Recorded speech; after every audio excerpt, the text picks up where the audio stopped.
सुरुवात करतो.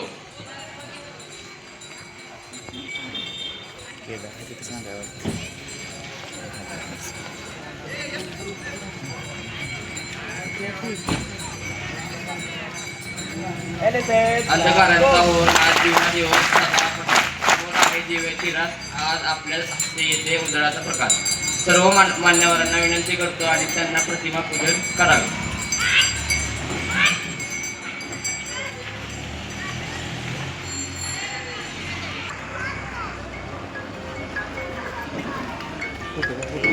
फोटोग्राफर कोण आहे?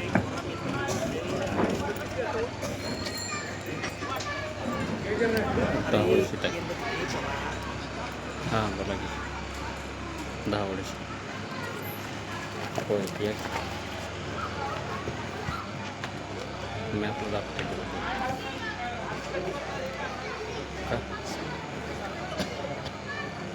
NSS claps go.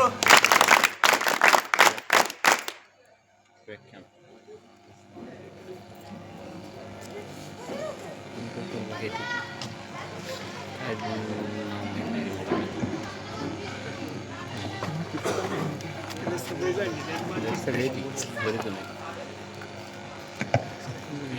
आजचे प्रमुख पाहुणे प्राध्यापक प्रशांत चोरगे. हो इथले आजचे प्रमुख पाहुणे प्राध्यापक प्रशांत चोरगे आणि मान्य श्री अजित आपटे, अध्यक्ष प्रभाकर पवार आप्पा, श्री शरद गुजर सर. प्रमुख उपस्थिती सदाशिव पवार. प्रास्ताविक हे प्रणाली सावंत यांनी करावे. मी त्यांना विनंती करतो. NSS claps go.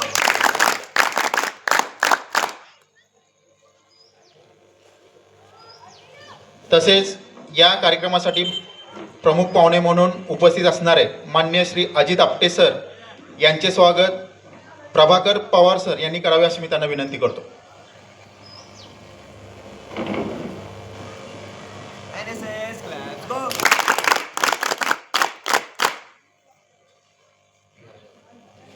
तसेच या कार्यक्रमाचे अध्यक्ष प्रभाकर पवार सर यांचे स्वागत कार्यक्रम अधिकारी डॉक्टर PR जाधव सर यांनी करावं अशी मी त्यांना विनंती करतो.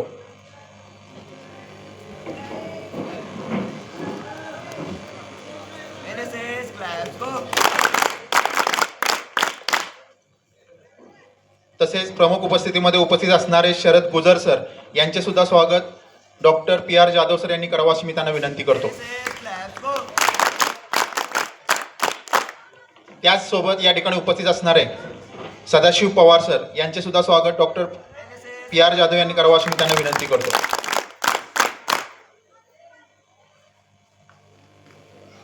यानंतर मी आजचे प्रमुख पाहुणे माननीय श्री अजित आपटे साहेब यांना विनंती करतो की त्यांनी आमच्या विद्यार्थ्यांना मार्गदर्शन करावे.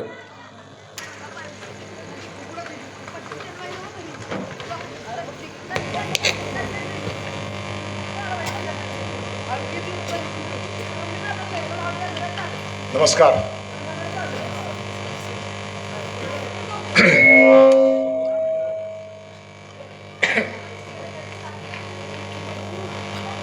आजच्या कार्यक्रमाची सुरुवात आपण थोड्या रामनामाने करूया.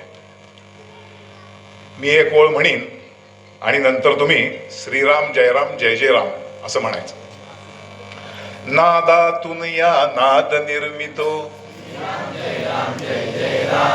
परब्रह्मात आहे राम. चैतन्यात आहे राम. सत्संगाचा सुगंध राम. आनंदाचा आनंद राम. त्रिभुवनातारक आहे राम. सुखकारक हा आहे राम. श्रद्धा तेथे तेथे राम. शांती जेथे तेथे राम. सबुरी ठाई आहे राम. चैतन्याचे सुंदर धाम. पुरुषोत्तम परमेश राम, भक्ती भाव तेथे राम, सगुण सुंदर आहे राम, निर्गुणी सुंदर आहे राम, लावण्याचा गाभा राम,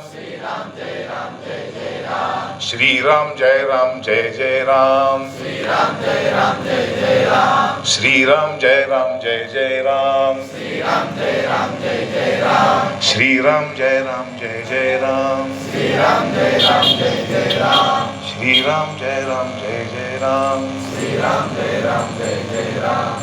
धन्यवाद. व्यासपीठावर उपस्थित असलेले सगळे मान्यवर, आदरणीय आप्पा, नंतर चोरगे सर आणि आमचे मित्र डॉक्टर जाधव सर आणि उपस्थित सर्व तुम्ही मित्रमंडळींनो, आज या ब्रह्मेंद्र स्वामींच्या पदस्पर्शाने पावन झालेल्या धावडशी गावात, जिथं झाशीच्या राणीचा सुद्धा जन्म झाला, मला वाटतं त्यांचं गाव, मेरुलिंगाच्या पायथ्याशी असलेलं एक सुंदर टुमदार गाव धावडशी, इथं येण्याचा योग तुमच्या NSSच्या माध्यमातून मला आला. त्याबद्दल मी सर्व आयोजकांचे सर्वप्रथम धन्यवाद देतो. सगळ्यांना तुम्हाला या इंग्रजी नववर्षाच्या शुभेच्छा देतो. हॅपी न्यू इयर म्हणतो, कारण ते इंग्रजी वर्ष आहे. त्यामुळे सगळ्यांना हे वर्ष आनंदाचे, सुखाचे, समाधानाचे, भरपूर अभ्यासाचे, भरपूर वाचनाचे, भरपूर खेळाचे जावो अशी परमेश्वराकडे प्रार्थना करतो. श्रीरामाचा नामघोष केला म्हणजे एक संस्कार रोवण्यासारखा आहे, म्हणून मी केलं. आणि संस्कार रोवणं, आदर्श निर्माण करणं, आपल्या पुढं काही आदर्श असणं, हे जेव्हा आपण म्हणतो तेव्हा पहिल्यांदा आपल्या डोळ्यासमोर येतात, अर्थात शिवाजी महाराज. आणि परवा वाचताना असं लक्षात आलं की 65 किलोची तलवार जो सहजासहजी चालवायचा, ज्यांनी 2000 सैन्याला, शत्रूच्या सैन्याला एकट्याने तोंड दिलं असा बाजी, 65 किलोची तलवार चालवणारा येसाजी, आणि ज्याचा खांदा तुटला होता तरी सुद्धा शत्रूशी लढणारा तानाजी, आणि जो दिल्लीवरनं पुण्याला 8 तासामध्ये घोडा घेऊन यायचा तो संताजी, शत्रूच्या छावणीत जाऊन त्याचे वरचे कळस कापून आणायचा तो धनाजी, आणि ठाण्या वाघाची जबड्यात हात घालून दोन्ही बाजूला 2 बकलं करून टाकायचा तो संभाजी, आणि या सगळ्यांची मोठ बांधून स्वराज्याचं तोरण बांधणारा शिवाजी. त्यामुळे हे आपल्या पुढे हे असे आदर्श असताना आपण का नाही चांगलं व्हायचं, आणि म्हणून प्रत्येकावरच असे संस्कार व्हावेत अशी इच्छा असते. आणि हा तुमचा जो आत्ताचा कॅम्प आहे तो सुद्धा मला वाटतं तशा पद्धतीनेच बांधला गेलाय, ह्याचा मला खूप आनंद झाला. आता आपण हे सगळं करत असताना माझ्या दृष्टीने एक शब्द असा आहे की जो आपल्या डिक्शनरीत कधीच नाही पाहिजे, आणि तो शब्द आहे इम्पॉसिबल. 2 शब्द असतात, पॉसिबल आणि इम्पॉसिबल. पॉसिबल म्हणजे शक्य आणि इम्पॉसिबल म्हणजे अशक्य, बरोबर. म्हणून मी काय म्हणतो की तुमच्या डिक्शनरीतनं किंवा तुमच्या आयुष्यामधनं इम्पॉसिबल हा शब्द तुम्ही आजपासून काढून टाका. Because there is nothing impossible in this world. इथं काहीच अवघड असं काहीच नाहीये, आणि म्हणून हा इम्पॉसिबल शब्द तुम्ही तुमच्या डिक्शनरीतनं काढून टाका. आता समजा इथं हा ग्लास आहे किंवा ही बाटली आहे, त्यात अर्धच पाणी आहे, तर माझ्यासारखा सकारात्मक माणूस काय म्हणेल, ती बाटली अर्धी भरली आहे. पण जो खेडेगावात राहणारा माणूस असतो, इम्पॉसिबल हे जो शब्द मी तुम्हाला सांगितला, आता तुम्हाला मी त्याचेच काही उदाहरणं सांगतो. हृदयाचं बायपास होईल असं कोणाला वाटलं होतं का? आज किती सोपं झालंय. मित्रांनो, तुम्हाला सगळ्यांना महेंद्रसिंग धोनी माहिती आहे. धोनीचे वडील रांची गावामध्ये HEC नावाचा एक फॅक्टरी होती, त्याच्या शेजारच्या फॅक्टरीमध्ये अक्षरशः बागकाम करायला होते, बागेला पाणी घालायला, बागेची देखभाल करायला होते. त्यांचा मुलगा महेंद्रसिंग धोनी, जो स्ट्रीट स्मार्ट होता आणि जो भारताचा, म्हणजे वडिलांना स्वप्नात सुद्धा कदाचित त्यांनी बघितलं नसेल की आपला मुलगा रांची सारख्या छोट्याशा गावातून, मागास गावातून, बिहार सारख्या राज्यातून पुढे येऊन भारताचा कर्णधार होऊ शकेल. It was not impossible, it was possible. आणि म्हणून धोनी भारताचा कर्णधार होऊ शकला. सचिन तेंडुलकरचे वडील प्राध्यापक होते, प्राध्यापक रमेश तेंडुलकर. आणि त्यावेळेला प्राध्यापकांना, आत्ता जसे प्राध्यापकांना पगार मिळतात तसे पगार नक्कीच नव्हते. आणि सहवास सोसायटीमध्ये 10x10च्या मॅक्सिमम असल्या तर 2 खोल्यामध्ये सचिन तेंडुलकर राहत होता. आणि तोच सचिन तेंडुलकर पुढे भारतरत्न सचिन तेंडुलकर. आणि गंमत म्हणजे जो मला वाटते 10वी किंवा 12वी पर्यंत शिकला, पण त्या न शिकला तरी सुद्धा त्याचा धडा आपल्याला शिकायला सध्या आपल्या पाठ्यपुस्तकामध्ये आहे. म्हणजे everything is possible, nothing is impossible. दुसरी गोष्ट एक सांगेन, नारायण मूर्ती. नारायण मूर्ती तुम्हाला सगळ्यांना माहिती आहे. नारायण मूर्ती कोण आहे? तुम्ही उद्या शिकून IT इंजिनियर झाल्यावर तुम्ही कदाचित त्यांच्या कंपनीमध्ये नोकरी जाल. त्यांची कंपनीचं नाव माहिती आहे तुम्हाला? इन्फोसिसचे मालक किंवा वन ऑफ द पार्टनर्स हे नारायण मूर्ती आहेत. नारायण मूर्तींच्याकडे रुपया सुद्धा नव्हता जेव्हा त्यांनी इन्फोसिस चालू केली. एका छोट्या खोलीत ते 6-7 जण मित्र जमले होते, पण स्वप्न मोठी होती आणि स्वप्न पुरी करायचा ध्यास होता. आपण काय करतो? आपण नुसती स्वप्न बघतो, आपण पुरी करत नाही. ही जी मंडळी असतात, ही मोठी मंडळी जी असतात, ती स्वप्न बघतात, पुरी करतात, सत्यात उतरवतात आणि आपल्यासारख्या सगळ्या लोकांना एकत्र आणून त्यांना सुद्धा त्याचा फायदा देण्याचा प्रयत्न करतात. आणि म्हणून नारायण मूर्ती मोठे आहेत. आणि म्हणून नारायण मूर्तींनी जेव्हा हे स्वप्न सगळ्यांना सांगितलं, 6-7 त्यांच्या पार्टनर्सना, की आपण एक अशी मोठी कंपनी तयार करू की जेणेकरून त्यातनं आपल्यालाही फायदा होईल, समाजाचा फायदा होईल. आणि म्हणून त्यांनी त्यांच्या मिसेसनी म्हणजे सुधा मूर्तींनी त्यांना 11,000 रुपये दिले आणि तेव्हा इन्फोसिस सुरू झाली. मित्रांनो, नथिंग इज इम्पॉसिबल. आज कित्येक कोट्यावधी रुपयांचा व्यवहार आज इन्फोसिस मध्ये चालतो आणि कित्येक लाखो तरुण आज इन्फोसिस मध्ये काम करतात. There is nothing impossible, everything is possible. या नारायण मूर्तींना भेटायचा योग मला आला. माझा मित्र एक सुनील मेहता, जो तुम्ही आता सध्या ग्रंथ प्रदर्शनात जात असाल, गेला असाल गेल्या 4 दिवसामध्ये, तिथं मेहता पब्लिशिंग हाऊस म्हणून एक स्टॉल होता पुस्तकांचा. तो माझा मित्र होता. आम्ही एकत्र कॉलेजला पुण्याला होतो. बृहन महाराष्ट्र म्हणून एक पुस्तक पब्लिश केलं होतं आणि ते आम्ही गेलो होतो तेव्हा नारायण मूर्तींची गप्पा मारायचा, बोलण्याचा योग आला. मोठं भाग्य समजतो मी स्वतःला. म्हणजे हा पुरस्कार जरी असे मोठे मिळाले नाहीत तरी नारायण मूर्तींना भेटणं इम्पॉसिबल, इट वॉज पॉसिबल. आणि आणखीन एक चांगलंच उदाहरण द्यायचं झालं तर आपल्या साताऱ्यातलं BVG नावाची कंपनी ज्यांनी स्थापन केली ते हनुमंतराव गायकवाड. मित्रांनो, अतिशय कष्टातनं सुरू केलेलं जीवन. ते नेहमी सांगतात की मला सायकलची सीट फाटली तर सीट बसवायला सुद्धा माझ्याकडे पैसे नसायचे, पण तोच मनुष्य आज हेलिकॉप्टर मधनं फिरतो. सो तुम्ही हा विचार करा की there is nothing impossible in this world, everything is possible. आणि म्हणून आणखीन एक सगळ्यात चांगलं उदाहरण मला तुम्हाला द्यायचंय, ते म्हणजे APJ कलाम, जे आपले राष्ट्रपती झाले, ज्यांना भारतरत्न पुरस्कार मिळाला. तामिळनाडू मधल्या रामेश्वरम या गावामधली ही फॅमिली कलामांची 7-8 भावंड. गरिबी, प्रचंड गरिबी. वडील साधे नावाडी होते. मित्रांनो, नावाडी होते. तो मुलगा एवढा मोठा होईल असं त्यांच्या वडिलांना सुद्धा कधी वाटलं नसेल. किंबहुना कदाचित APJंना वाटलं असेल, कारण त्यांनी स्वप्न अशी बघितली असतील. आणि म्हणून ते जेव्हा परीक्षा देत होते त्यांना वैमानिक व्हायचं होतं, पण वैमानिकाच्या परीक्षेमध्ये APJ काही थोडे मार्क्स कमी पडले असतील आणि नंतर ते शास्त्रज्ञ झाले. आणि आपल्याला ते जर वैमानिक झाले असते तर आपण एका मोठ्या शास्त्रज्ञाला मुकलो असतो आणि एका चांगल्या राष्ट्रपतीला मुकलो असतो. आणि म्हणून याच APJंना भारतरत्न या पदवीने त्यांना दिली गेली. आणि म्हणून मी पुन्हा तुम्हाला सांगतोय की there is nothing impossible in this world, everything is possible. आणि म्हणून तुम्ही जे आहात ना आत्ताची तरुण पिढी, या तरुण पिढीवर भारताचं भरपूर भविष्य अवलंबून आहे. कारण सगळ्यात आत्ता जगामध्ये जी तरुण पिढी जिथं कुठं असेल तर ती फक्त भारतामध्ये. त्याच्यामध्ये ईगल्स हॅव ॲक्युरेट व्हिजन. गरुडांना 5 किलोमीटर वरनं सुद्धा खालचं भक्ष दिसतं. किंबहुना त्यांचा कोणी शत्रू आहे का हे कळतं. म्हणून तुम्ही सुद्धा चिंता करू नका. ते जातील, येतील, ते तुम्ही लढाल आणि तुम्ही ते पार पाडाल. म्हणून ईगल्स डोंट ईट. ते जे असतात ते डेड कुठलीही गोष्ट खात नाहीत. तुम्ही शिकार करून ठेवली आणि ती गरुडांनी खाल्ली आहे असं कधी होत नाही. त्यांना नेहमी मोठी चेन होती हॉटेलची खूप मोठं साम्राज्य होतं त्या हॉटेलवाल्याचं.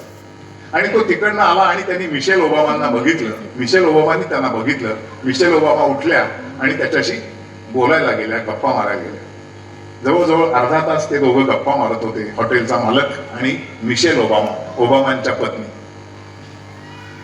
गप्पा मारून झाल्यानंतर, बोलून झाल्यानंतर त्या मिशेल ओबामा ओबामांच्या शेजारी येऊन बसल्या.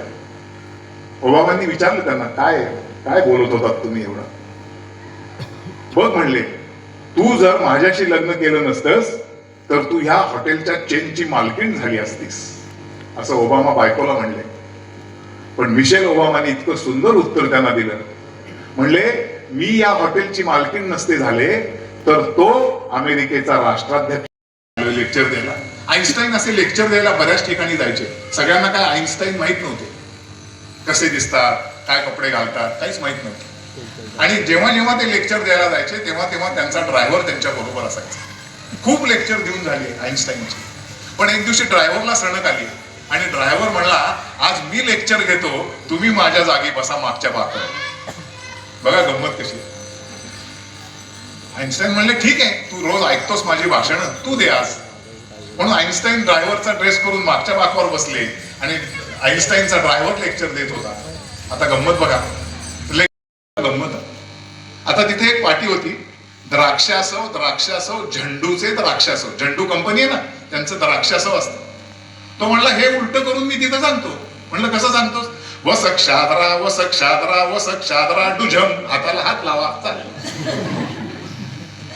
एक गंमत अशी आहे की तुम्हाला तुमच्याकडे असतं, पण तुम्हाला प्रेझेंट कसं करायचं याचं तुमच्या बुद्धीमध्ये चालना चालल्या पाहिजे. सारखं तुमच्याकडे आहे, हो सगळे तुमच्याकडे, फक्त तुम्ही ते प्रेझेंट करत नाही. हाऊ टू प्रेझेंट हे तुम्हाला समजत नाही आणि म्हणून तुम्ही थोडेसे मागे राहता. आणि म्हणून मी नेहमी म्हणतो की मी आत्ताच म्हणलं सरांना, तोंडाचा गुगल चालू पाहिजे, नुसत्या मोबाईलच्या गुगलवर राहू नका.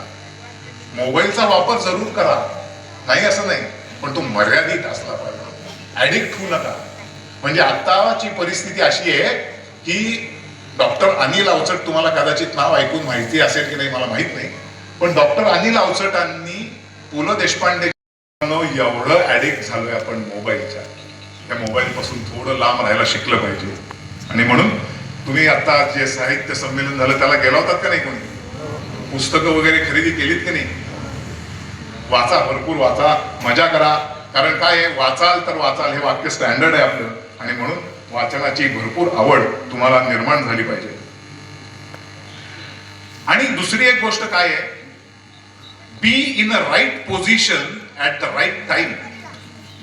तुम्ही त्या ठिकाणी योग्य वेळी योग्य ठिकाणी पोहोचला पाहिजे. म्हणजे याची गंमत अशी आहे की पुण्यामध्ये एक उंट आणि त्याचं पिल्लू फिरत होत. त्या पिल्लानी आपल्या आईला विचारलं, त्या उंटिणीला, की अगं आपल्याला हे हम्प्स दिलेत, उंचवटे दिलेत, ते कशाकरता दिलेत? आई म्हणली, ते उंचवटे आपण वाळवंटामध्ये चालत असतो, मैलोन मैल चालत असतो, तेव्हा आपल्याला पाण्याची गरज पडली, त्यासाठी ते हम्प्स आपल्याला दिलेले, असं त्यांनी आईने सांगितलं. नंतर तो म्हणला, असे गोल गोल आपल्याला मोठे मोठे फताडे असे पाय का दिलेत आपल्याला? त्याच्या आईने त्याला सांगितलं, आपल्याला वाळूतनं सहजासहजी चालता यावं, पाय उचलून टाकता यावा, म्हणून आपल्याला तशा पद्धतीचे पाय दिले. मग हे आपल्याला भुवया एवढ्या मोठे. ती म्हणली, अरे जेव्हा वाळवंटामध्ये वादळ येते, बरोबर आहे ना, तेव्हा वाळू डोळ्यात जाऊ नये म्हणून त्या लॅशेस दिल्या, आय लॅशेस म्हणतात. मग हे सगळं तो विचारल्यानंतर तो आईला विचारतो, आई हे सगळं आपल्याला तिकडचं दिलंय, मग आपण इथं पुण्यात काय करतोय? गंमत अशी आहे की आपण चुकीच्या ठिकाणी असतो आणि चुकीचं काम करत असतो. आपल्यालाही कळत असतं की यार हे माझं काम नाहीये, हे मेरे बस की. तटवून बॉल जुना करायचा, म्हणजे बॉलरला कंटाळा आला पाहिजे इतका वेळ तो तटवायचा. पण वीरेंद्र सेहवाग जो होता तो थपडा मारून मारून बॉल जुना करायचा. म्हणजे बॉल एकच आहे पण अप्रोच वेगवेगळे दोघांचे, हे तुम्हाला सांगते. म्हणून प्रत्येकाचा अप्रोच हा वेगळा पाहिजे. नंतर तुमच्या या मोठ्या माणसांच्याकडे काय होतं? इनिशिएटिव्ह होतं. इनिशिएटिव्ह म्हणजे काय? पुढाकार घ्यायला शिका. तुम्ही पुढाकार, तुमच्या इथं नक्की कोणीतरी लीडर असणार आहे, मी नक्की सांगतो. कारण कोणाच्यात तरी लिडरशिप क्वालिटीज असतात, पुढाकार घ्यायचा. त्याचं उत्तम उदाहरण सुधा मूर्ती. तुम्हाला एक आनंदाची गोष्ट सांगायची म्हणजे सुधा मूर्ती तुम्हाला माहिती आहे, नारायण मूर्तींच्या पत्नी, इन्फोसिसच्या, आणि आता मला वाटतं त्यांना घेतलं पण आहे राज्यसभेवर वगैरे, त्या डॉक्टरेट आहेत, पद्मश्री मिळाली. तर या सुधा मूर्ती माझ्या घरी आल्या होत्या. त्याचं भाग्य मला लाभलं, कारण साधू संत येती घरात तसं झालं. सुधा मूर्ती दिवसभर माझ्याकडे होत्या, कारण त्यांना कर्मवीर अण्णांच्या पत्नींचं, लक्ष्मीबाई पाटलांचा पुरस्कार मिळाला होता 2.5 लाख रुपयाचा. नंतर त्या 2.5 लाखामध्ये त्यांनी 7.5 लाख घातले आणि 10 लाख रुपयाची देणगी त्याच संस्थेला दिली. तो भाग निराळा. पण या सुधा मूर्ती इंजिनियर झाल्या, आणि इंजिनियर झाल्यावर एक छोटीशी जाहिरात आली होती पेपरमध्ये, कुणाची? टाटांची, की इंजिनियर्स हवेत. आणि म्हणून त्यांनी अर्ज केला. तर त्यांना सांगण्यात आलं की महिलांना आम्ही घेत नाही. तेव्हा सुधा मूर्तींनी JRD टाटांना पत्र लिहिलं, आणि JRD टाटांना पत्र लिहून विचारलं की तुम्ही महिलांना का घेत नाही, माझ्यामध्ये काय कमी आहे, काय कमतरता आहे ते मला सांगा, म्हणजे मग मी तशा अर्थाने प्रयत्न करेन. JRD टाटांनी सुधा मूर्तींना त्यांच्या ऑफिसमध्ये बोलवलं आणि त्यांना सांगितलं की अशा अशा गोष्टी आहेत की सगळी पुरुष मंडळी कामाला असतात, टॉयलेट्स तेवढेच आहेत आमच्याकडं, राहायला हॉस्टेल्स आहेत, तिथं फक्त पुरुषच राहतात, त्यामुळे बायका माणसांना काम करता येणार नाही. पण हे सगळं सांगितल्यानंतर सुधा मूर्तींनी सांगितलं तुम्ही योग्य त्या परीक्षा घ्या, इंटरव्ह्यूज घ्या, आणि मग नाही म्हणून सांगा. आणि JRD टाटांनी त्यांचं म्हणणं मान्य केलं, आणि तिथपासून टाटामध्ये महिलांना प्रवेश मिळायला लागला. शॉप फ्लोअरवर सुद्धा महिला काम करायला लागल्या. आणि म्हणून पुढाकार घ्या. मी जे तुम्हाला सांगितलं की तुमच्यामध्ये इनिशिएटिव्ह आलं पाहिजे, जिद्द पाहिजे, चिकाटी पाहिजे. तुम्हाला एक उदाहरण सांगतो, मी परवाच ऐकलं म्हणून सांगतो, तुम्हालाही खूप आवडेल. माझे मित्र आहेत एक मुंबईला, नवीन काळे म्हणून, स्वयं टॉक्स म्हणून त्यांची एक संस्था आहे. तुम्ही खरं साताऱ्यात कधी हे शो आले तर जरूर बघायला जात जा. स्वयं टॉक्स, जिथं इन्स्पिरेशनल लोकांना बोलवलं जातं आणि तुम्हाला इन्स्पिरेशन मिळेल असं बघितलं जातं. तर परवाच्या कार्यक्रमामध्ये तुमच्या एवढाच एक मुलगा होता, वयाने आता 25 वर्षाचा असेल, सौरभ तापकीर नावाचा. या मुलाला पुण्यामध्ये एक भाजी टाकण्याची नोकरी मिळाली. तो त्यांच्या मालकाकडून भाजी उचलायचा, फ्लॉवर असेल, कोबी असेल, बटाटे असतील, कांदे असतील, आणि तुम्ही समजा ऑर्डर केली आहे तर तुमच्या घरी आणून पोच करायचं. काय आता हल्ली ब्लिंकिट आणि हे सगळं भरपूर तुम्ही बघता, तशा पद्धतीची ती संस्था होती, आणि तो भाजीपाला जाऊन पोचवायचा. असं पोचवत असताना एका 7-8-10 घरातनं त्याला अशी विचारणा आली की तुम्ही आम्हाला गावरान चिकन द्याल का? याचे ट्यूबलाईट पेटली. हा त्यांच्या मालकांच्याकडे गेला. मालकांचं नाव होतं ज्ञानेश्वर. त्यांनी त्यांना सांगितली अशी कल्पना. ते म्हणले, हे बघ रे बाबा, माझं नाव आहे ज्ञानेश्वर, मी काही चिकन बिकन काही देऊ शकणार नाही. मग त्यांनी मालकांना विचारलं, मी दिलं तर तुम्हाला चालेल का? मालकांनी हो म्हणून सांगितलं. तिथनं याची गाडी, तिथनं याचा प्रवास सुरू झाला. सुरुवातीला तो थोड्या घरातनं द्यायला लागला. नंतर कालच्या पर्यंत सांगायची गंमत अशी की तो कॉन्ट्रॅक्ट फार्मिंग सारखं करतो. त्याच्याकडं आज 3000 शेतकरी कनेक्टेड आहेत. तो त्यांना पिल्ल पुरवतो, आणि गावरान कोंबड्या तुम्ही खात असाल सगळेजण ना, किंवा माहिती तरी असेल, ती वाढवून 6 महिन्यानंतर तो 300 रुपये किलोनी खरेदी करतो. 3000 शेतकरी आहेत त्याच्याकडं. 300 रुपयांनी कॉन्ट्रॅक्ट आहे, बांधून घेतो, 300 रुपयांनी खरेदी करतो, आणि सगळ्या कुठं मोठ्या मोठ्या पुण्यात विकत असेल, मुंबईत विकत असेल, आणि ते गावरान चिकन विकतो. आज त्या मुलाचा टर्नओव्हर 100 कोटी रुपयाचा आहे. त्याच्याकडे मर्सिडीज गाड्या आहेत, आणि तो परवाच्या मुलासाठी गमतीने म्हणला की मला ट्रेनिंग लोकांना द्यायला जायला मला आता गाडीने जाण्याला वेळ नाहीये, सो दॅट मी आता हेलिकॉप्टर घ्यायचा विचार करतो. मित्रांनो, एक साधा पोऱ्या, तुम्ही त्याची युट्यूबवर जरूर मुलाखत ऐका. त्याचं नाव सौरभ तापकीर. भन्नाट पोरगा, फुलटू पोरगा, दिलखुलास पोरगा, अगदी मन मोकळेपणाने तो सगळं सांगत होता. मित्रांनो, खरंच काय लहान वयामध्ये हे त्याला कुठनं आलं असेल? पण त्याचा आत्मविश्वास, त्याचं थिंकिंग आणि त्याला मिळालेली साथ, त्यामुळं एवढं तो करू शकला. त्यामुळं तुम्ही, मी परत परत त्याच मुद्द्यावर येतोय, सकारात्मकता ठेवा. Nothing is impossible, everything is possible. आणि म्हणून तुम्ही डिव्होशन पाहिजे, डिव्होटेड पाहिजे. एखाद्या कामात जर गुंतून घेतलं तर ते काम पुरं केल्याशिवाय मी पुढचं दुसरं काम घेणार नाही, अशी तुमच्यामध्ये भावना पाहिजे. त्याच्याशिवाय मोठं होता येत नाही. कुछ किए बिना जय जयकार नहीं होती, कोशिश करने वालों की कभी हार नहीं होती. तेंडुलकरला सतत क्रिकेट खेळल्यामुळे तो भारतरत्न मिळवू शकला. तसंच छत्रे म्हणून एक प्राध्यापक होते पुण्यामध्ये, छत्रे गणिताचे शिक्षक होते. त्यांचं डिव्होशन किती होतं हे मी तुम्हाला गंमत म्हणून सांगतो. त्यांचाच विद्यार्थी एक डॉक्टर होता आणि त्यांचं पोटाचं ऑपरेशन करायला ते त्या विद्यार्थ्याकडे गेले आणि म्हणले, मला असं असं झालंय तर तू ऑपरेशन करणार आहेस असं मला कळलंय.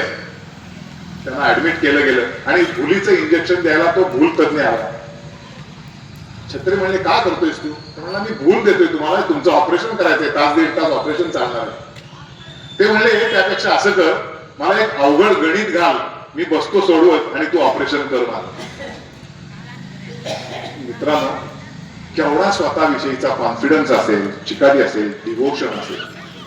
आणि म्हणून हे सगळं बघत असताना तुमच्यामध्ये एक काहीतरी ती ज्योत फुलवावी अशा हिशोबाने मी हे इम्पॉसिबल आणि पॉसिबलच्या गोष्टी तुम्हाला सांगत आलो. आता बऱ्याच गोष्टी होत्या, पण कदाचित तुम्हाला पुढचंही सरांचंही लेक्चर ऐकायचंय आणि तुमच्या हातापायाचे व्यायाम सुरू झालेले दिसत आहेत. एक गोष्ट फक्त सांगतो, संगत आयुष्यामध्ये संगत फार चांगली ठेवा. खूप खूप खूप महत्वाचं आहे मित्रांनो. कारण एक प्रसिद्ध चित्रकार होते आणि त्यांना एक गोपाल कृष्णाचं चित्र काढायचं होतं. म्हणून त्यांनी त्यांच्या मित्राला विचारलं की, अरे मला असं चित्र काढायचंय छोट्या कृष्णाचं, तर मला असं कुठं मिळेल तो छोटा गोपाळ कृष्ण बघायला? ते म्हणले, आपण ह्या शाळेत जाऊया, बघूया, आपण सगळे वर्ग बघू आणि आपल्याला कोण छान तुला वाटतोय कृष्णासारखा बाळ, त्याचं तू चित्र काढ. ते शाळेमध्ये जातात, असंच आत्ताची ही शाळा आहे आपली तशी, बघतात, फिरतात आणि त्यांना एक छोटा मुलगा दिसतो. ते त्याला घेतात, त्याला समोर बसवतात. ते चित्रकार इकडे बसतात, स्टूलवर बसलेला असतो आणि हा चित्रकार त्याचं चित्र काढतो आणि खूप खूप खूप पैशाने ते चित्र विकलं जातं. असाच तो चित्रकार चित्र काढायचा, त्याचा व्यवसाय चालू होता, त्याचं जीवन चालू होतं. तोही चित्रकार आता तसा थकला होता, म्हणजे साधारण 65-70च्या वयात गेला होता. पण तो म्हणला, मला आता एक शेवटचं चित्र काढायचं. तर त्याला मित्राला त्यांनी सांगितलं की मला एक असं असं चित्र काढायचंय. तो म्हणला, कशाचं चित्र काढायचंय शेवटचं? तो म्हणला, मला एका दरोडेखोराचं, एका गुंडाचं चित्र काढायचं. मला कुठं बघायला मिळेल? तो म्हणला, आपल्या येरवड्याच्या तुरुंगात जाऊया, तिथं तुला काय काय बघायला मिळतील असे लोक. ठीक आहे, ते गेले तुरुंगात, असेच फिरले आणि एका माणसाला त्यांनी शोधला. त्यांना म्हणले, मी तुमचं चित्र काढणार आहे, तुम्ही इथं बसा. त्याला स्टूलावर बसवलं. चित्रकार इकडे बसला आणि 5 ते 10 मिनिटाच्या अंतरात तो दरोडेखोर रडायला लागला. चित्रकाराला समजेल हा का रडतोय. त्यांनी त्याला विचारलं, तुम्हाला काय झालं? एकदम तुम्ही, म्हणजे दरोडेखोर रडतोय हा पहिलाच प्रसंग असेल ना, दरोडेखोर रडणारा चोर कधी बघितला नाही आपण. तर काय झालं तुम्हाला? त्यांनी विचारलं, सर तुमचं असं असं आडनाव आहे का? हो. तुम्ही चित्रकार आहात, लहानपणापासून चित्र काढताय का? हो. सर मी तोच मुलगा आहे जो तुम्ही गोपाल कृष्णाचं चित्र काढलं होतं, तो मीच आहे. मला संगत एवढी वाईट लागली, मी वाईट मुलांच्या नादी लागलो, मी मोठा चोर झालो, अट्टल दरोडेखोर झालो. कारण काय? तर फक्त संगत. म्हणून हे विश्वास नांगरे पाटलांनी सांगितलेलं उदाहरण माझ्या खूप ते इथं बसलेलं आहे. मी जिथं जिथं जातो तिथं तिथं हे उदाहरण सांगतो म्हणून सांगतो. कारण तुमचं आयुष्य मित्रांनो पुढं पडलंय. संगत जर तुम्हाला चांगली लाभली ना तर तुम्ही खूप काही करू शकाल. कारण गांगुली नेहमी म्हणायचा की तेंडुलकर सारख्या बरोबर खेळणं म्हणजेच मला प्रेशर यायचं.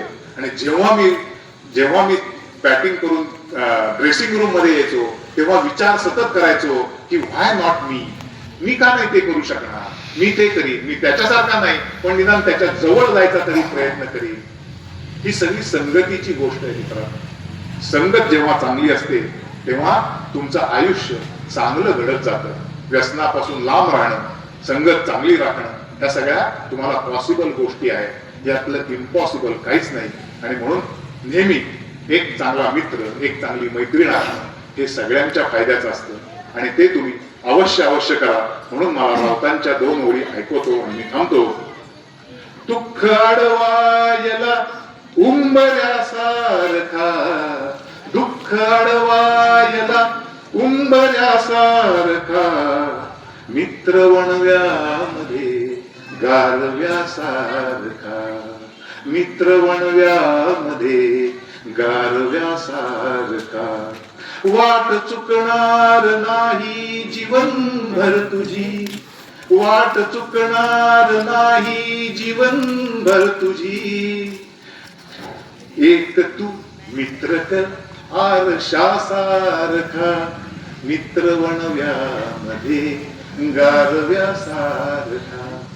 थँक्यू, धन्यवाद. तुम्ही मला इथं बोलवलं आणि माझं इतका वेळ भाषण ऐकून घेतलं त्याबद्दल खूप खूप धन्यवाद.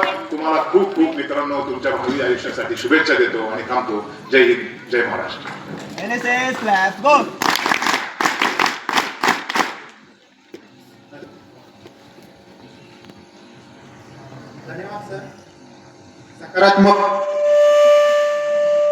धन्यवाद सर. सकारात्मकता या विषयावर आपण दिलेले व्याख्यान अत्यंत प्रेरणादायी, मार्गदर्शक व जीवनाला नवी दिशा देणारे ठरेल.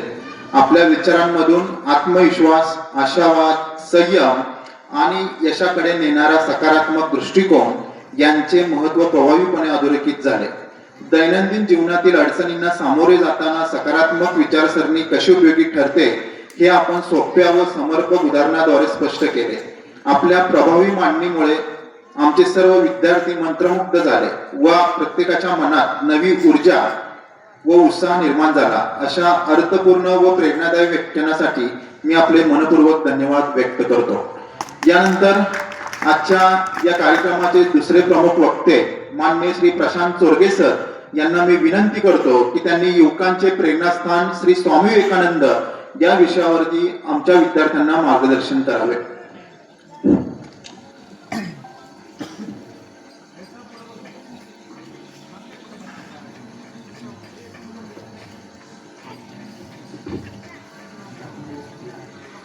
क्रांतिज्योती सावित्रीबाई फुले यांनी स्त्री शिक्षणाचं महत्त्व अवघ्या समाजाला समजावून सांगितलं.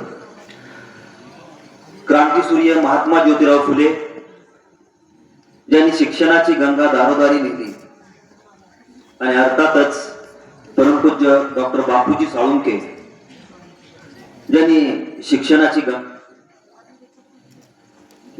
बहुजनांच्या घरापर्यंत नेऊन पोहोचवली. या तिन्ही महान विभूतींना प्रथम मी वंदन करतो. या छानशा कार्यक्रमाचे अध्यक्ष सन्माननीय प्रभाकरजी पवार अप्पा, त्याचबरोबर या NSS शिबिराचे प्रकल्प अधिकारी आमचे मित्र प्राध्यापक doctor PR Jadhav sir, Lakere sir, त्याचबरोबर इथं उपस्थित असणारे आत्ताच ज्यांच्या व्याख्यानाचा आस्वाद तुम्ही घेतला ते आपटे सर, इथं आवर्जून उपस्थित असणारे आमचे मित्र शरद गुजर, त्याचबरोबर उपस्थित असणारे सर्व विद्यार्थी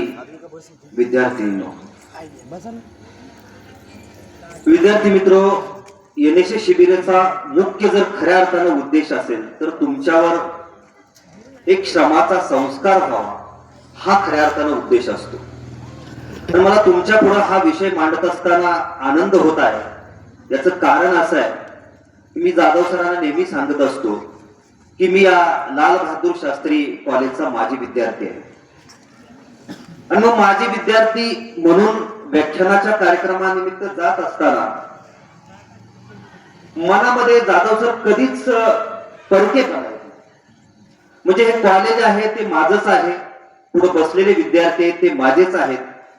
कारण 1997-98 सालची गोष्ट असेल, ज्या ठिकाणी तुम्ही बसलेला आहात त्याच ठिकाणी मी सुद्धा बसलेलो होतो. म्हणजे मी सुद्धा याच कॉलेजचा माजी विद्यार्थी आहे. मला जो विषय दिलेला आहे तो अतिशय तुमच्यासाठी खूप महत्वाचा आहे असं मला वाटतं.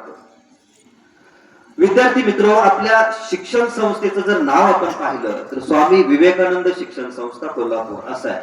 म्हणजे आपल्या शिक्षण संस्थेला नाव जे दिलेलं आहे डॉक्टर परमपूज्य बापूजी साळुंखे यांच्या संकल्पनेतून ते स्वामी विवेकानंदांचं दिलेलं आहे.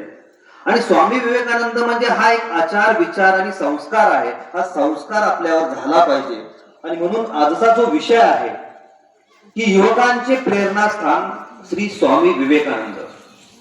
मुळात विद्यार्थी मित्रो, विवेकानंद हा विषय किंवा त्यांचं चरित्र उलगडत असताना तो कुठेतरी 40 मिनिटांमध्ये किंवा 45 मिनिटांमध्ये सांगण्यासारखा विषयच नाहीये. त्याच्यासाठी अनेक दिवस आणि अनेक रात्र घालवावे लागतील, तेव्हा स्वामी विवेकानंद आपल्या लक्षात येतील. विद्यार्थी मित्र, स्वामी विवेकानंदांना तुमच्यासारख्याच एका विद्यार्थ्याने एक प्रश्न विचारला होता की या जगामध्ये देव आहे की नाही. या प्रश्नाचं उत्तर स्वामी विवेकानंदांनी अतिशय विद्यार्थी मित्र समर्पकपणे दिलं होतं. विवेकानंद म्हणतात, स्वामीजी म्हणतात त्या विद्यार्थ्याला तुमच्यासारख्या की बाळा, ज्याचा देवावर विश्वास असतो परंतु ज्याचा स्वतःवर विश्वास नसतो तो समाजातला सगळ्यात मोठा नास्तिक असतो. बघा, स्वामी विवेकानंदांनी तुमच्यासारख्या दिलेल्या विद्यार्थ्याला उत्तर दिलेलं अतिशय समर्पक आहे की ज्याचा स्वतःवर विश्वास नाही परंतु देवावर विश्वास आहे तो समाजातला सगळ्यात मोठा नास्तिक असतो. आणि स्वामीजी पुढे म्हणतात की ज्याचा स्वतःवर विश्वास आहे, ज्याचा स्वतःवर विश्वास आहे, ज्याचा देवावर विश्वास आहे आणि ज्याच्यावर समाजाचा विश्वास आहे तो समाजातला देव माणूस असतो. माझ्या लेखी जाधव सर, डॉक्टर परमपूज्य बापूजी साळुंखे हे समाजातले देव माणूस आहेत हे मला सांगायला अभिमान वाटतो. कारण त्यांनी जी शिक्षण संस्था उभारली आणि म्हणून खऱ्या अर्थानं तुमच्यासारखी लेकरं आज शिक्षण घेत आहेत. माझ्यासारखा गरीब कुटुंबातला, माझे वडील ड्रायव्हर होते. इथं माझे बसलेले मित्र शरद गुजर आहेत, ते माझे 10वी पर्यंतचे क्लासमेट आहेत. मी आवर्जून त्यांना बरोबर घेऊन आलो आहे.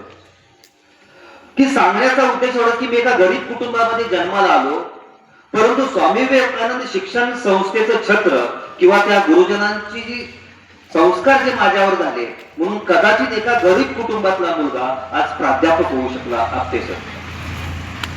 आणि फार मोठी गोष्ट आहे, स्वामी विवेकानंदांचे विचार ऐकत असताना प्रत्येक गोष्ट म्हणजे स्वामी विवेकानंदांना त्याच्या मनामध्ये देशाच्या विकासाचा आणि पुनरुत्थानाचा विचार सतत असावा असा युवक स्वामी विवेकानंद अपेक्षित होता.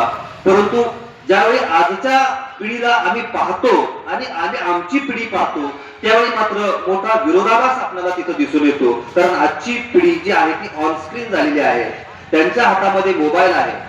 एखाद्या विद्यार्थ्याचं जसं हृदय बाजूला काढून ठेवावं आणि तो तडफडावून मरून जावा, तसा आजच्या काळामध्ये मोबाईल जर बाजूला ठेवला तर त्या विद्यार्थ्याची अवस्था होती म्हणजे पाणी पिणं मछली अशी अवस्था होती. कदाचित थोडीशी अतिशयोक्ती वाटेल परंतु हे सत्य आहे. आणि म्हणून त्यातला एखादा विचार आपला आयुष्य बदलून टाकतो, लक्षात ठेवा. आणि म्हणून विचाराने तोडावा, त्यासाठी विचार ऐकले पाहिजेत, लक्षात ठेवा. आज माझं दुसऱ्या सत्रातलं व्याख्यान आहे. एक गमतीचं उदाहरण मी तुम्हाला सांगतो की असाच एक कार्यक्रम असतो, तो मंदिरामध्ये असतो आणि त्या मंदिरामध्ये तुमच्यासारखेच लोक जमलेले असतात. एक वक्ता तिथं त्याचं व्याख्यान देण्यासाठी आलेला असतो. विषय खूप छान असतो, तत्वज्ञान. आता समोर बसलेली मंडळी आहे ती शेतकरी कुटुंबातली होती. त्या शेतकरी कुटुंबातल्या लोकांना तत्वज्ञान हा विषय फार किचकट होता. आणि मग 10 मिनिटं झाली, 15 मिनिटं झाली, अर्धा तास झालं हे तत्वज्ञानावर महाराज सांगतच होते. आणि अचानक लाईट गेली. लाईट गेल्यानंतर या संधीचा फायदा घेतला आणि समोर बसलेले पुरुष होते.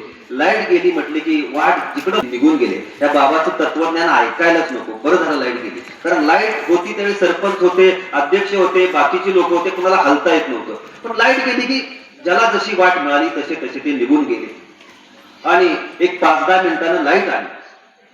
लाईट आल्यानंतर तो वक्ता जो आहे, माझ्यासारखा जो वक्ता आहे, समोर बघतो तर 4च मंडळी पुढे बसलेली दिसली. तर डोक्याला हातच लावला. अरे मी एवढ्या लांबून व्याख्यान देण्यासाठी आलोय, ते 4च राहिले. पण तो सकारात्मक होता सर.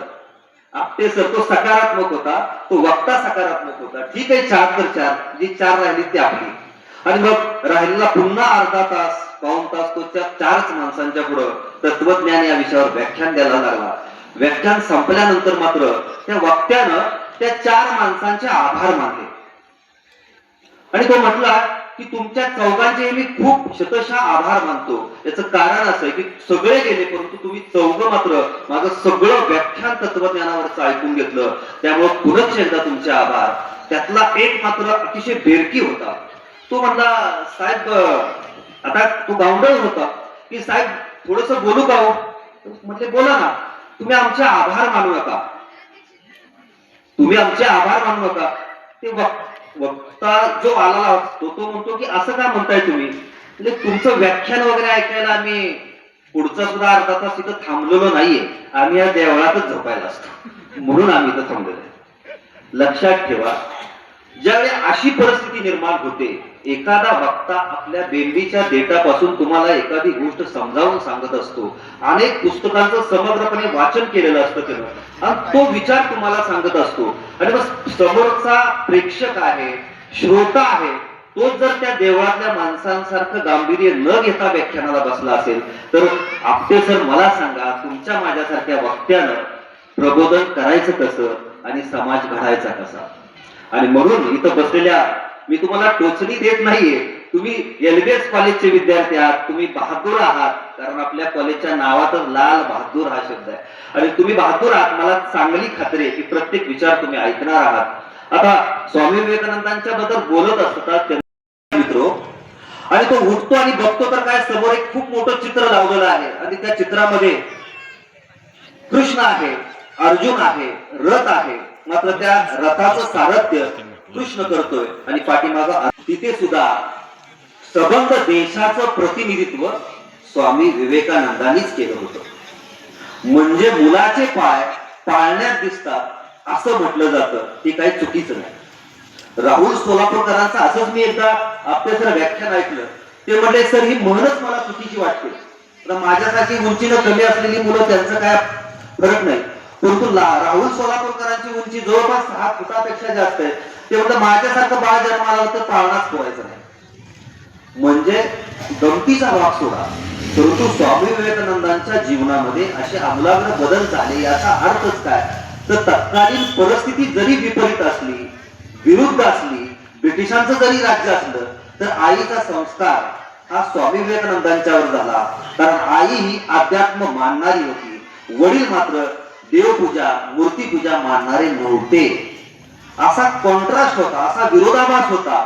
मात्र तरीही विवेकानंद आपल्या वाट्याला आले. याचा अर्थ असा होतो की साने गुरुजींच्या जीवनामध्ये आई आली म्हणून साने गुरुजी आपल्याला वाट्याला आले. विवेकानंदांच्या आयुष्यामध्ये आई आली म्हणून स्वामी आपल्याला भेटले. लक्षात ठेवा, ही मोठी माणसं कोणाच्या तरी पोटी जन्माला आली म्हणून ती मोठी होत नाहीत. लक्षात ठेवा, याचा अर्थ असा होतो की त्यांचं कर्तृत्व मोठं असतं.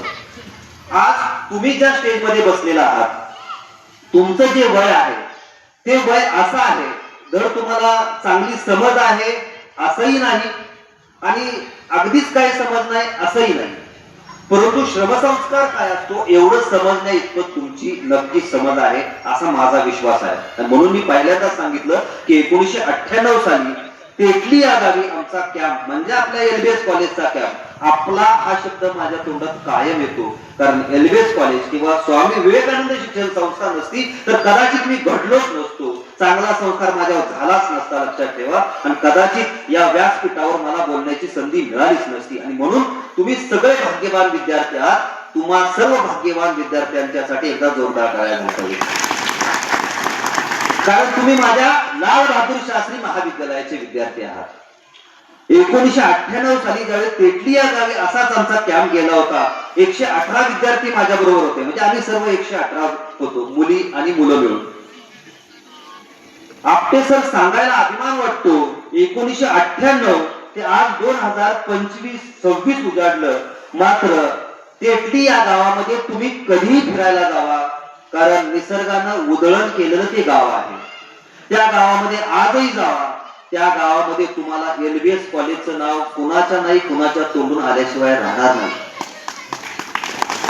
याचं कारण असं आहे मुलांनो, की त्यावेळी आम्ही जे काम केलं त्या गावामध्ये NSSच्या माध्यमातून ते आजही टिकून आहे. आजही त्या तेटली या गावातला माणूस म्हणतो की त्या काळामध्ये 1998 साली अशा कॉलेजचा एक कॅम्प आला, तेव्हापासून आमच्या गावाला प्रगतीचे दिवस आले, उत्कर्षाचे दिवस आले. याचा अर्थ असा होता, एकच कामाचं उदाहरण सांगतो की जाधव सर जवळपास 4 किलोमीटर लांबीचा सायपनच्या माध्यमातून येणारा जो पाट आहे तो डोंगरावरून येत होता, आणि तो पाट जो आहे तो ब्रिटिश कालीन होता, जागोजागी फुटला होता, त्याला तडे गेले होते, आणि ते सायपनचं पाणी अनेक वर्षानुवर्ष बंद पडलं होतं.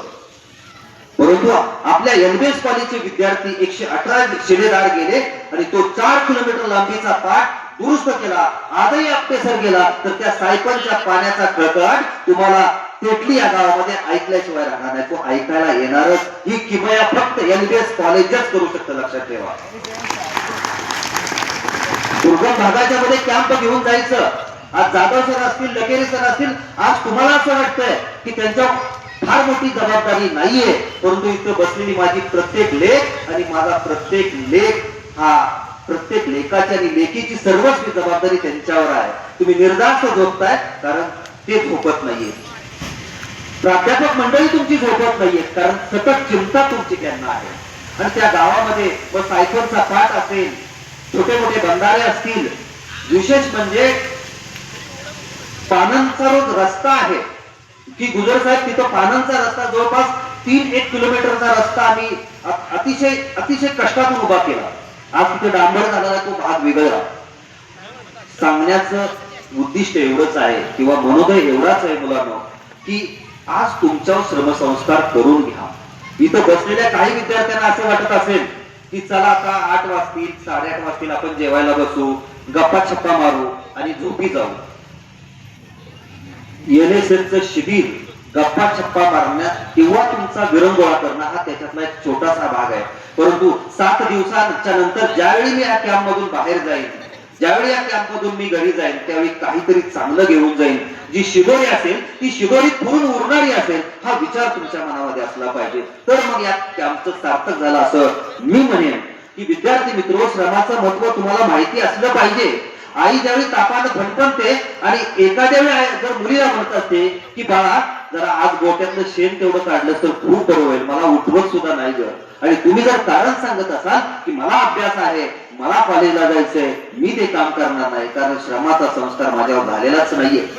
किंवा एखादा मुलगा वडील जर म्हणत असेल की बाळा जा डेअरीमध्ये आजच्या दिवस दूध घालून ये, मी काल शेतामध्ये पडलोय बांधावरून, आम्हाला चालता येत नाही, आणि त्यावेळी जर तुम्ही जात नसाल, आई वडिलांना कधीतरी मदत करत नसाल, तर मग शेवटी या श्रमसंस्कार शिबिरात घेण्यापाठीमागचा उद्देश कुठं राहतो हाही कुठेतरी चिंतनाचा विषय आहे असं मला वाटतं. विद्यार्थी मित्र, एक गमतीचं उदाहरण सांगतो की मी आता 6वीला असताना घोरपडे आडनावाच्या बाई आम्हाला होत्या.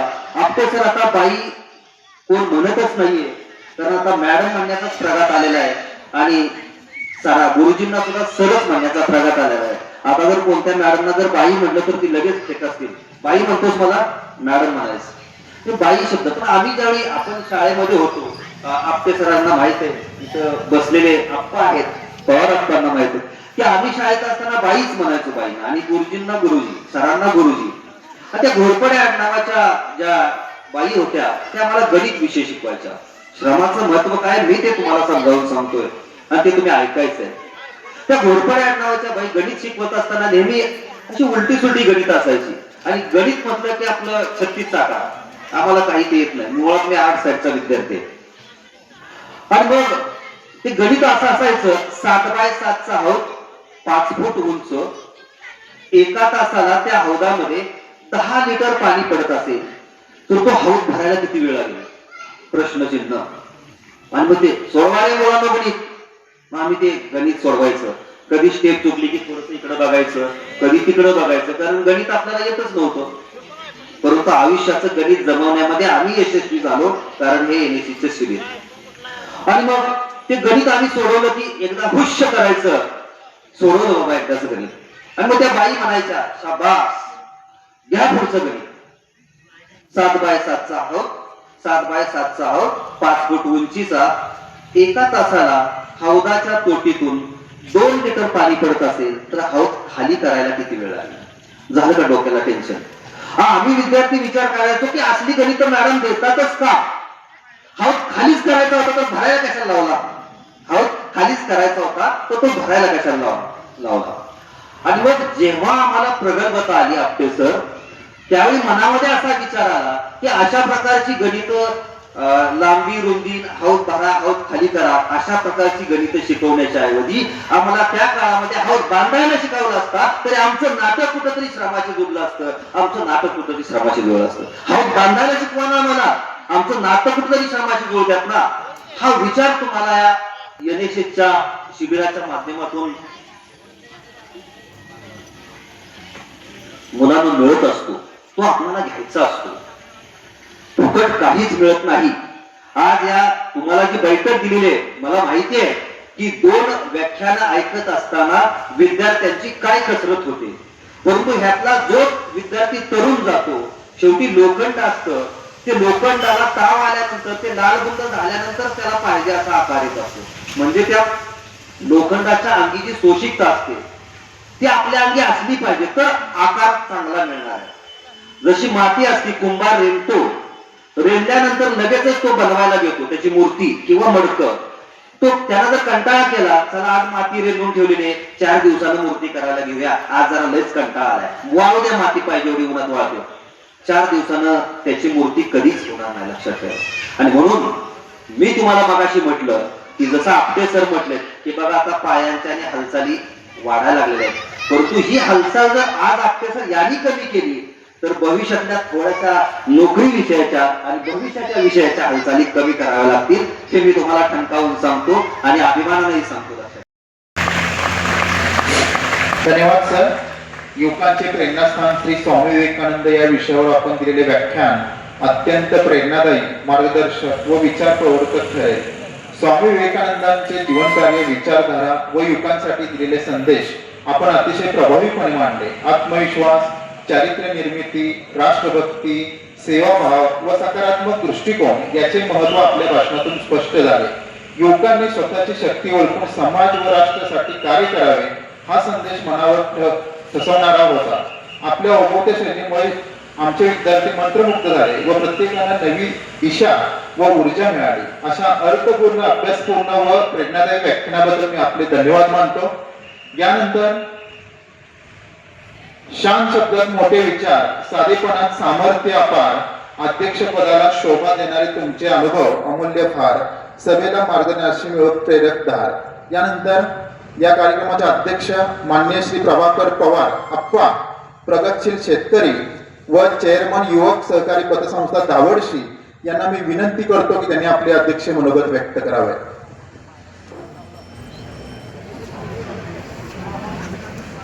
सर्वांना नमस्कार. अतिशय आता खरं तुमचं अंत पाहणं अतिशय योग्य नाही. अत्यंत सुंदर असं व्याख्यान. खरं तर हे वय असतं आपल्या विचारात बदल होण्याचं आणि जे हे वयावर ठसण्याचं काम असतं ते सुंदर काम या दोन्ही वक्त्यांनी केलंय. या आमच्या छोट्या गावात आपण आलात आणि विद्यार्थ्यांना मार्गदर्शन केलं याबद्दल मी ग्रामस्थ आवडशी यांच्या वतीनं आपल्या आपटे सरांचं आणि चोरगे सरांचं मनापासून धन्यवाद व्यक्त करतो. विशेष करून आपटे सर, आता चोरगे सर आपले पाहुणेच आहेत, त्यांचं अजून मला वाटतं धावडशीच आहे, त्यामुळे त्यांचा आपला विशेष नाही. परंतु आपटे सर आवर्जून या गावाला आले. परवा या संपूर्ण मंदिराची स्वच्छता आपटे सरांनी वैयक्तिक स्वतःच्या खिशातून केली. असं एक समाजभिमुख असणार व्यक्तिमत्व हे आज आमच्या धावडशी गावाला आलं. मी त्यांना विनंती करणार की असंच आपण वरच्यावरी आमच्या गावामध्ये येऊ, आमच्या या मंदिराचा असू दे का गावात असू द्या असणाऱ्या गोष्टीला सहकार्य कराल अशी अपेक्षा व्यक्त करतो. पुन्हा एकदा आपल्या सर्वांचं धन्यवाद व्यक्त करतो आणि थांबतो. जय हिंद, जय महाराष्ट्र. धन्यवाद सर. अध्यक्षीय मनोगत व्यक्त करून आपल्या अमूल्य विचारांनी व अनुभव संपन्न मार्गदर्शनाने आमच्या विद्यार्थ्यांना योग्य दिशा दिल्याबद्दल मी तुमचे धन्यवाद मानतो. यानंतर या कार्यक्रमाचा शेवट म्हणजे आभार प्रदर्शन करण्यासाठी मी आम्हाला विनंती करतो की त्यांनी या कार्यक्रमाचे आभार प्रदर्शन करावे.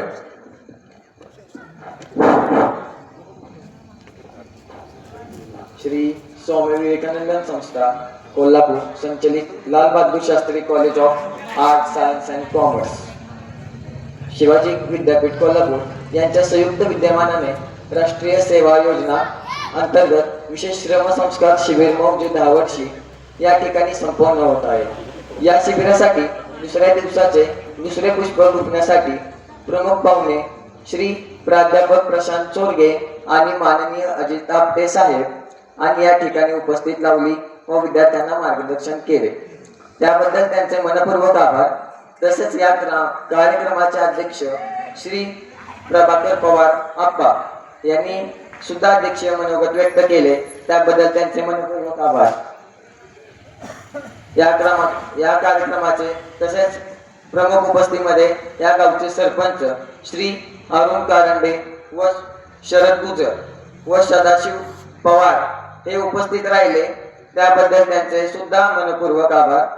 सूत्रसंचालन करणारे कादिर शेख यांचे सुद्धा मनपूर्वक आभार. तसेच या कार्यक्रमाचे प्रास्ताविक करणारी प्रणाली सावंत याचे सुद्धा मनपूर्वक आभार. तसेच या कार्यक्रमासाठी उपलब्धित असणारे सर्व प्राध्यापकेतर कर्मचारी तसेच स्वयंसेवक स्वयंसेविका हे सुद्धा या कार्यक्रमासाठी उपस्थित राहिले त्याबद्दल त्यांचे सुद्धा मनपूर्वक आभार. आजच्या दिवसाचे नियोजन करणारा अजिंक्य तारा ग्रुप मधील सर्व सदस्यांचे मनपूर्वक आभार. आणि या ठिकाणी अध्यक्षांच्या परवानगीने हा कार्यक्रम संपला असे मी जाहीर करतो. धन्यवाद.